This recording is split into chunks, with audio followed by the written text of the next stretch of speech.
Olá a todos os ouvintes, bem-vindos ao Rapcast Brasil, o podcast da Rap Science. O meu nome é Gabriel e o episódio de hoje é a importância de entrar em retiro espiritual. Aqui comigo estão o Breno, a Deia e o Juliano. Olá a todos os ouvintes, sejam bem-vindos a mais um episódio. Olá a todos, meu nome é Andréa, bem-vindos a mais um episódio. Olá a todos, meu nome é Juliano, sejam bem-vindos. É isso aí.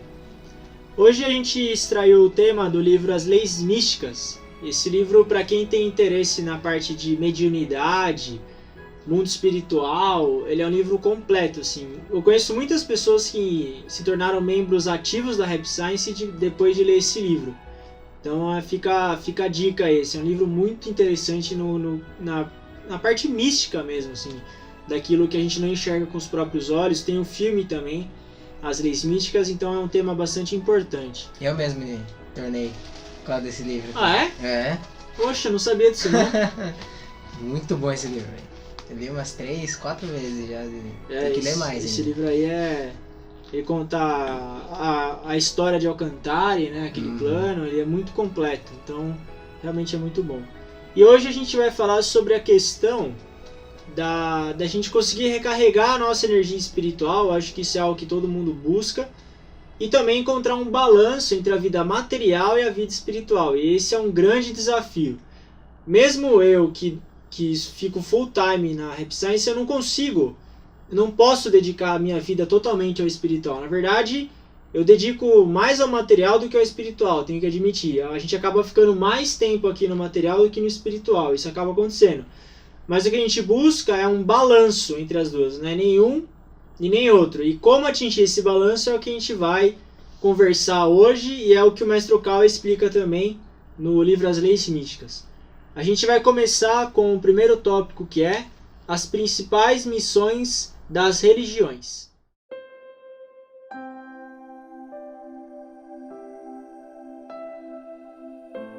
Embora pareça um paradoxo, para poder salvar muitas pessoas neste mundo, você precisa se isolar delas. Se não for capaz disso, não será capaz de salvá-las. Isto ocorreu também com Jesus. Naquela época, as pessoas o idolatravam e formavam multidões pedindo que as salvasse. Milhares de pessoas viviam em volta dele, mas quando sua energia espiritual ficava mais baixa, ele fugia das multidões, escapava de barco ou se isolava nas montanhas para ficar sozinho. Quem vive neste mundo não consegue escapar das tarefas corriqueiras que ele impõe e precisa se dedicar aos afazeres práticos da vida. Porém, conforme aumenta o tempo gasto nesse trabalho, as qualidades espirituais começam a declinar. Mas fique atento, você também não deve passar o tempo todo meditando. Caso contrário, não terá condições de lidar com as tarefas mundanas e criará problemas para o seu trabalho. É bom, o Mestre Okawa dá o exemplo de Jesus, que a gente tem sempre Jesus essa imagem de curando as pessoas, fazendo esses trabalhos de salvação, mas ele próprio ficava bastante tempo em isolamento também, em oração, porque ele tinha que ter esse equilíbrio entre a vida material e a vida espiritual também. E esse é o grande desafio nosso, como é que a gente vai conseguir balancear a parte espiritual com a parte material. E isso é uma luta diária. Se a gente for falar em termos de porcentagem, 100%, tem dia que é 30% material, 70% espiritual. Mas no outro dia já muda. Tem que ser 90% material, 10% espiritual. Só que tem que ter os dois. Por exemplo, num templo. Se a gente não faz tudo certinho na parte material, não tem como manter a espiritual. E aí às vezes você tem que sacrificar um lado para compensar o outro.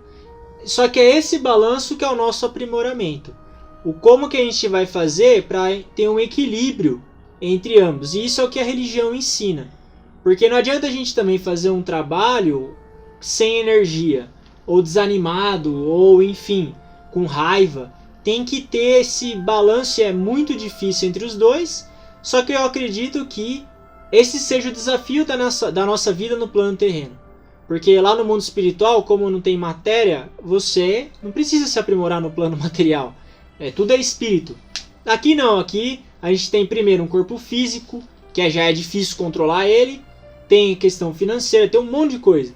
E de maneira alguma isso atrapalha a nossa disciplina espiritual. A disciplina material, ela é o caminho espiritual também. Você, como a gente comentou no episódio anterior, a disciplina, os hábitos, isso vai ajudar você no aprimoramento espiritual também. E Jesus, como é dito nesse livro, ele ficava em oração, né? O que é oração? É isolamento e oração. E a gente precisa no nosso dia a dia ter momento também de isolamento. Isolamento que a gente diz é total. Informação, pessoa, é aquele tempo de silêncio que a gente tanto fala aqui na Rap Science.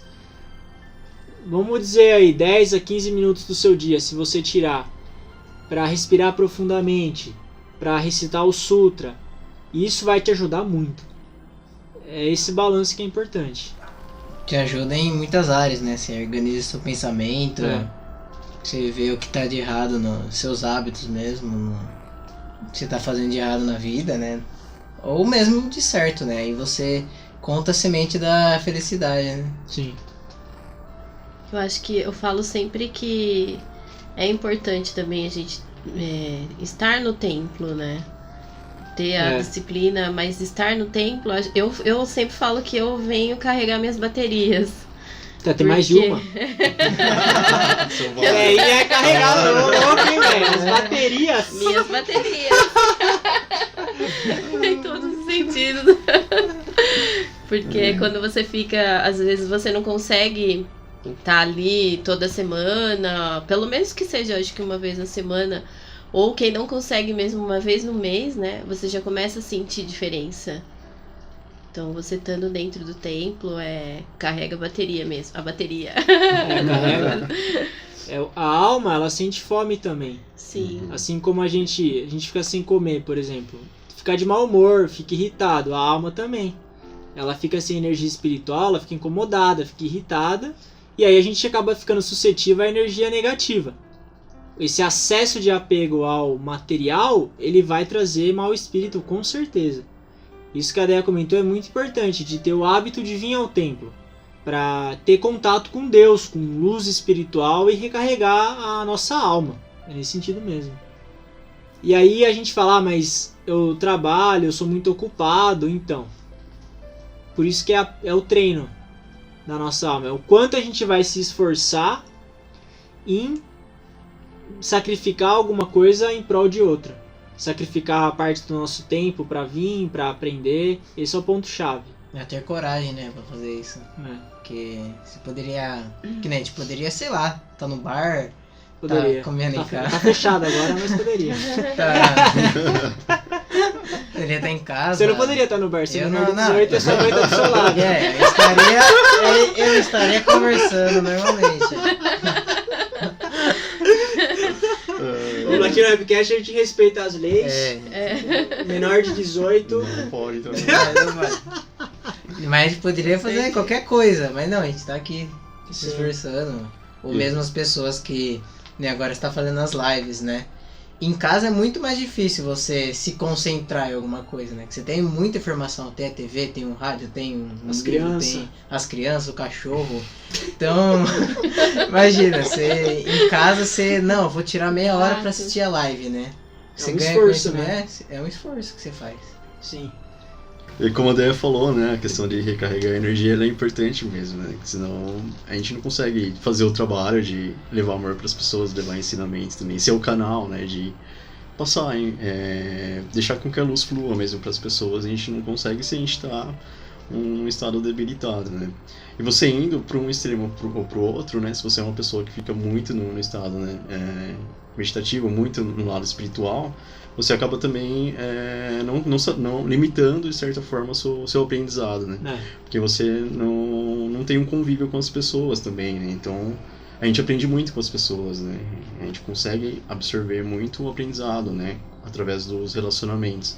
Então isso você é aquela pessoa que fica realmente, né, meditando lá sozinha lá na caverna, digamos assim, lá no morro, na montanha, né?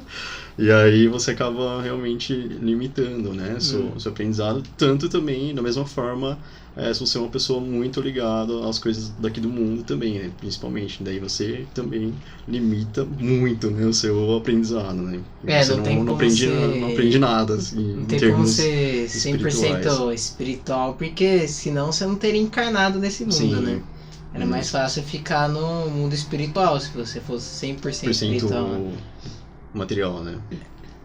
Oi? 100% material, você disse? Não, tipo, se, por exemplo, eu quero ser muito espiritual, quero viajar, ficar todo o tempo no mundo espiritual. Só espiritual. Era muito mais fácil ter ficado. Já que veio pra cá. Já que veio pra cá. Você veio pra se aprimorar no aspecto material, né? Sentir a dor material, sentir. Claro, tem os apegos, mas daí a gente aprende com os apegos, né? A gente tem que tentar eliminar. Sim. Tudo a gente aprende. Mas só ficar, não, espiritual, vou meditar 50 horas na caverna. 50 horas. O tempo, hein, filho? O tempo, velho. Então. Pra medir 50 horas na caverna, Não, realmente. Tem o Gyoki Bosatsu, que é um monge muito famoso no Japão. Ele construiu o Buda de Nara, que é um dos Budas mais famosos que tem, estátua de Buda. Ele é um monge muito famoso porque ele angariou doação do país inteiro para construir essa estátua. E ele tem uma característica que, assim, ele era monge, e monge tem essa tendência de ficar isolado. Mas ele não, ele andava no meio das pessoas, ele ia no mercado, conversava, ele era um monge que tava ali com a galera, né? Ele tava... Monge Gabriel. Monge Gabriel. Veja a semelhança. Tava com a galera ali, entendeu? Pior é que nem parecia que era monge, fazia umas coisas. Daí, mas pra que ele fazia isso? Pra ele entender os sofrimentos do povo, entender o que as pessoas estavam buscando. Aí ele se baseava no ensinamento, tinha como referência e fazia a pregação dele. É basicamente isso também, esse balanço entre o material e o espiritual. Claro que no nosso trabalho, quem tem o trabalho secular, a gente não vai ficar falando de espírito toda hora no meio do trabalho, né? Na reunião de análise de resultados não vai ficar falando dos espíritos. Tem que ter esse balanço.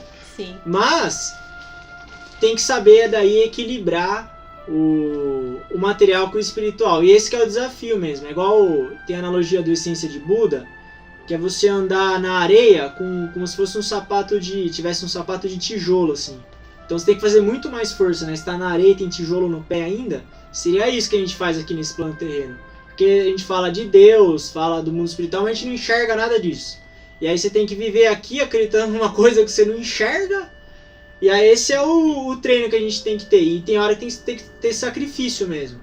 Sacrifício de todo tipo, tempo, financeiro, tem um monte de sacrifício que é necessário. E é isso que vai acumular virtude no final das contas. E não tem uma resposta. Você fala, você vai sacrificar tantos % do material em prol do espiritual, e aí não tem. Cada um, é caso a caso mesmo, e a gente vai sempre aprendendo a balancear. Não tem não tá definido. Você vai fazer tantos % e tá pronto. Cada dia é uma treta, é um desafio diferente. Treta porque eu uso termos técnicos, entendeu? Tá lá no dicionário dos monges. Bom, então é isso, a gente vai pro segundo tópico, que é como harmonizar as vibrações mentais.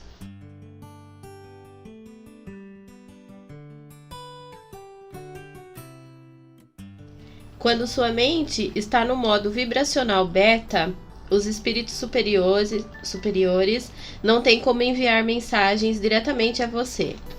Quando muito, você consegue se comunicar com eles apenas por meio de seres espirituais, mediadores dos reinos mais próximos da Terra, fazendo-os levar a mensagem até eles, por via indireta. Além disso, quando sua mente se habitua demais ao modo beta, você fica sujeito à possessão por maus espíritos e eles podem tomá-lo, portanto, é preciso ter cuidado.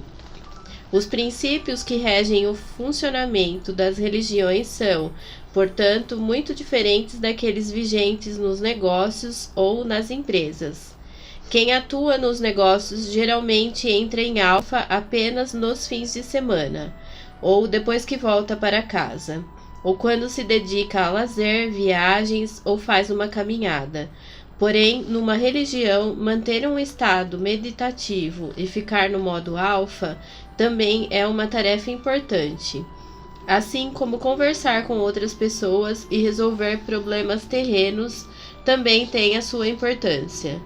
Por favor, entenda que o trabalho de uma religião fica incompleto a menos que ela consiga abranger esses dois elementos contraditórios. Bom, então primeiro, a vibração beta não é o peixe beta. Que piada horrível. Nossa, essa foi ruim, né, velho? Eu sei que vocês são meus amigos, mas puta merda. Bom, a vibração beta, a vibração agitada. Porque o beta ele é agitado. Eu fiz essa analogia pra ficar mais fácil de lembrar. Parabéns, parabéns. A vibração beta ela é mais agitada mesmo. Então você tá resolvendo uma série de problemas, tá conversando com as pessoas. E ela é necessária pra você, porque problema é que não falta. Então se você resolver, enfim, às vezes tem que fazer reunião, as coisas dão errado. Você precisa de uma vibração beta mais agitada para resolver. Só que se a gente fica em beta o tempo todo, primeiro a gente perde conexão com o nosso anjo da guarda, e ela é perdida mesmo, porque lá no mundo celestial o nosso anjo da guarda está em alfa, porque ele está no céu. No céu não tem vibração beta. E aí a gente perde essa conexão, e como a Deia leu nessa parte, a gente começa a ficar mais suscetível a espíritos possessores infernais, porque eles estão em vibração beta agitada. Aí a gente tem que mudar para a vibração alfa, que são vibrações meditativas, vibrações mais tranquilas. É possível que você viva em alfa, mas você tem que balancear para ter a beta também. Esse é o ponto-chave, ou seja, você tem que ir para o seu dia a dia, resolver uma série de problemas, mas sempre buscar restaurar a energia alfa. Tem que tomar o cuidado com esses dois. A Rap Science ela é uma religião muito moderna. E o Mestre Okawa, como ele está nesse plano, ele entende isso, por isso que ele prega a lei dessa maneira. A gente de maneira alguma quer ficar isolado em montanha o tempo todo. Mas tem hora que precisa. Tem hora que a gente precisa ficar quieto. Não mexer em celular, não fazer nada. Porque você está restaurando a tua energia alfa ali. Para você poder usar a energia beta e você ter esse balanço aí entre os dois. Esse é o ponto-chave do episódio de hoje, desse capítulo também do livro As Leis Místicas. Você também não muda seu tipo de pensamento, né? É. Que nem você fica só em alfa, por exemplo. Aí você vai ter uma reunião com o seu chefe, com seus amigos, enfim. Você não consegue pensar direito, né? Ia ser engraçado, né? Fala, não, a gente tem o planejamento aqui, aí você fica... Você tá na nice, você tá lá. Não, meus apegos, não precisa eliminar. Mas você tá numa reunião, velho. Você precisa mudar ali, opa, hoje eu vou... Chavinha. Você mudar ali. E o inverso também, né? Você vai, sei lá, no templo, na igreja. Não, hoje eu vou orar. Não, mas um boleto, não sei lá o que, a conta... Ele e os boletos dele. A conta de água. As contas de água, o PVA e os boletos. O boleto deixa o Breno em beta, a gente já percebeu.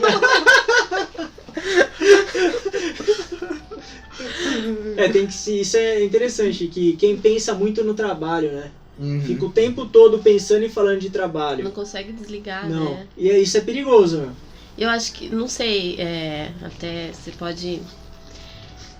para você entrar em alfa, é importante fazer alguma coisa que você gosta também. Que nem, eu entro em alfa, eu vou pegar um tempo de... Não precisa exatamente estar ali meditando, é importante a meditação. Mas, eu vou caminhar, ou eu vou fazer uma coisa que eu gosto, manual, vou pintar, Acho que isso também, né? Com certeza. Você pode não... achar uma forma de fazer com que você não você combateu gosta. o pensamento, né, diretamente. Isso. Você muda o foco do pensamento. Sim, bem observado, Denha. Acabou.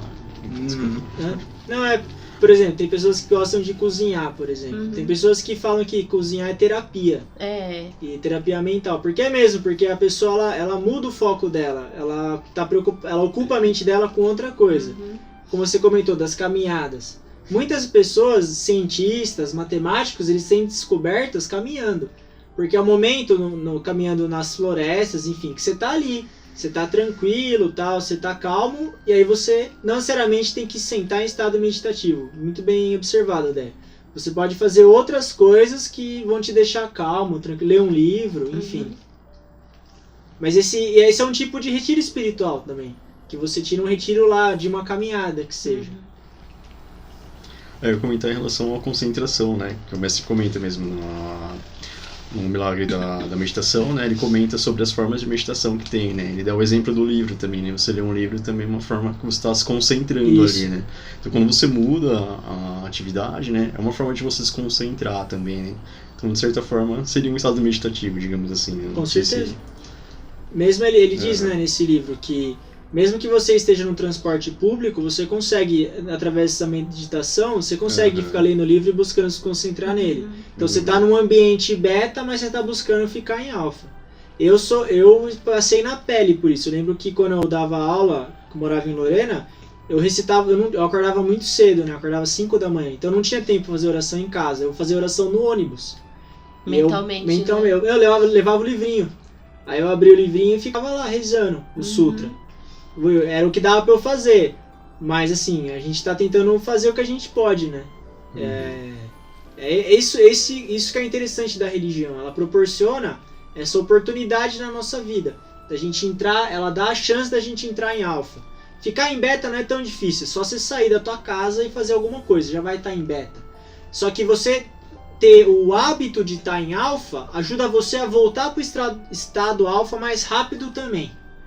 Então, por exemplo, se você perde a paciência, logo você identifica que você perdeu a paciência, você volta a ficar calmo mais rápido, pelo fato de estar habituado a ficar em alfa. De várias maneiras, como a gente tem comentado. Caminhada é uma, pintar, cozinhar, ler um livro, enfim. E a religião também ensina, né? Como Ensina, você ficar em alfa, né? Agora mesmo, como também que é importante ficar em beta, né? Sim.